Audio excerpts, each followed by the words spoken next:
근대 국가의 설립의 사상과 그 과정. 근대 국가의 성립은 유럽에서 시작되어 전 세계로 확산된 중요한 역사적 과정입니다. 이 과정은 다양한 사상적 배경과 복잡한 정치적, 사회적 변화를 통해 이루어졌습니다. 1점 근대 국가 성립의 사상적 배경. 계몽주의. 18세기 유럽에서 발전한 계몽주의는 이성, 개인의 권리, 사회 계약론 등을 강조했습니다. 존 로크, 몽테스키웨, 루소와 같은 사상가들은 국가의 권력은 국민으로부터 나온다는 주권제민 사상을 제시했으며, 이는 근대 민주주의 국가의 토대가 되었습니다. 자유주의. 개인의 자유와 권리를 옹호하는 자유주의는 경제적 자유와 정치적 자유를 강조했습니다. 애덤 스미스는 국부론을 통해 자유로운 시장 경제의 중요성을 역설했고, 이는 근대 자본주의 국가의 발전에 큰 영향을 미쳤습니다. 민족주의. 공통의 문화와 역사를 가진 민족을 중심으로 국가를 형성해야 한다는 민족주의는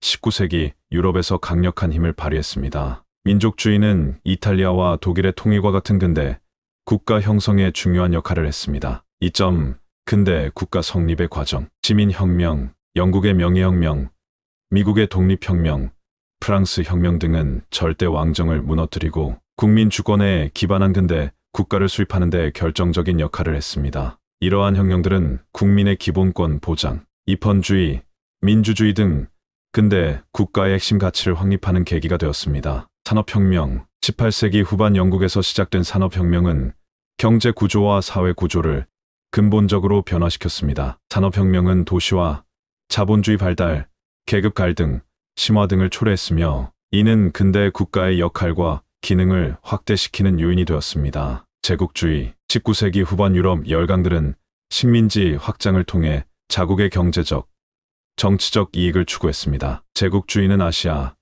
아프리카 등 비유럽 지역에 대한 지배를 강화했으며, 이는 전 세계적인 근대 국가 체제 확립에 영향을 미쳤습니다. 3점 한국의 근대 국가 수립 과정. 개항과 개화. 19세기 후반 조선은 서구 열강의 압력으로 개항하게 되었고, 이후 개화 운동을 통해 근대 문물을 받아들이기 시작했습니다. 가보개혁, 광무개혁 등을 통해 근대적인 정치, 경제, 사회 제도를 도입하려 했으나 일본의 간섭으로 인해 자주적인 근대 국가 수립은 좌절되었습니다. 일제강점기. 1910년 일본의 강제로 인해 한국은 식민지화되었고, 이후 36년간 일제강점기를 겪었습니다. 일제강점기 동안 한국인들은 독립운동을 통해 민족의식을 고취하고 근대 국가 수립의 의지를 다졌습니다. 대한민국 건국. 1945년 광복 이후 대한민국은 민주주의 국가를 목표로 건국되었으나 한국전쟁을 겪으며 분단되었습니다.